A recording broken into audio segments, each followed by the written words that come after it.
Husky Pups, it's Miss Steph, and I'm back with our read aloud of James and the Giant Peach. And I brought along Harriet the Husky so she can follow along and read with us today. Now, my friends, last we left off, we were hearing about these sharks attacking the Giant Peach. Shark attack! What is going to happen to that peach? Well, all of the creatures turned to James for some advice. They wanted to know what they should do. Well, let's see what James has come up with. There is something that I believe we might try, James Henry Trotter said slowly. I'm not saying it'll work. Tell us, cried the earthworm. Tell us quick.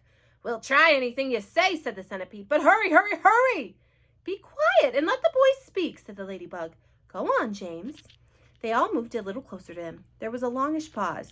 Go on, they cried frantically. Go on.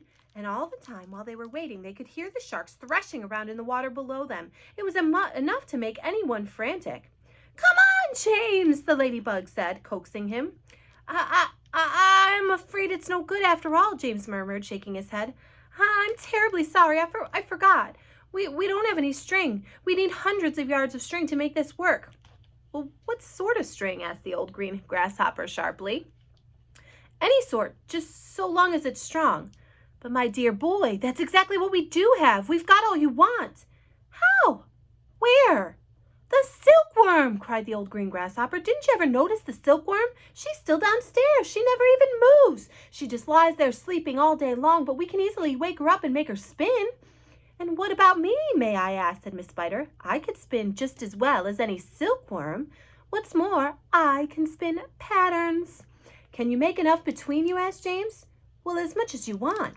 And quickly. Of course, of course. And would it be strong?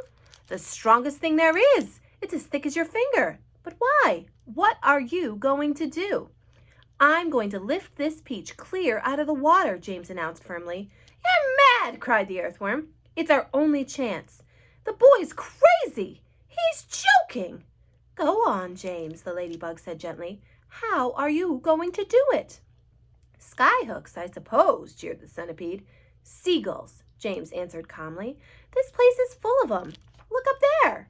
They all looked up and saw a great mass of seagulls wheeling around and around in the sky. I'm going to take a long silk string, James went on, and I'm going to loop one end of it around a seagull's neck, and then I'm going to tie the other end to the stem of the peach. He pointed to the peach stem, which was standing up like a short, thick mast in the middle of the deck. Then I'm going to get another seagull and do the same thing again, then another and another. Ridiculous, they shouted. Absurd! Poppycock! Balderdash! Madness! And the old green grasshopper said, how can a few seagulls lift an enormous thing like this up into the air? And all of us as well. It would take hundreds, thousands. There's no shortage of seagulls, James answered. Look for yourself. We'll probably need 400, 500, 600, maybe even 1,000. I don't know. I shall simply go on hooking them up to the stem until we have enough to lift us. They'll be bound to lift us in the end. It's like balloons. You give someone enough balloons to hold, really enough, then up he goes. And a seagull has far more lifting power than a balloon. If only we have the time to do it. If only we're not sunk first by those awful sharks. You're absolutely off your head, said the earthworm. How on earth do you propose to get a loop of string around a seagull's neck? I suppose you're going to fly up there yourself and catch it. The boy's daddy, said the centipede. Let him finish, said the ladybug. Go on, James. How would you do it? With bait. Bait? What sort of bait?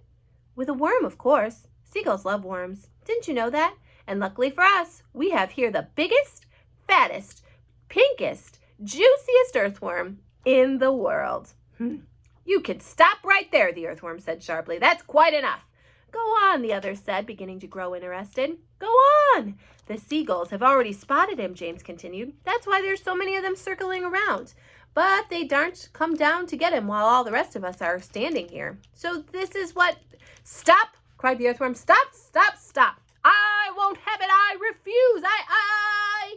Be quiet, said the centipede. Mind your own business. I like that.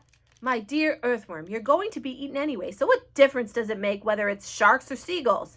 I won't do it. Why don't we hear what the plan is first, said the old green grasshopper. I don't give a hoot what the plan is, cried the earthworm. I am not going to be pecked to death by a bunch of seagulls. You will be a martyr, said the centipede. I shall respect you for the rest of my life.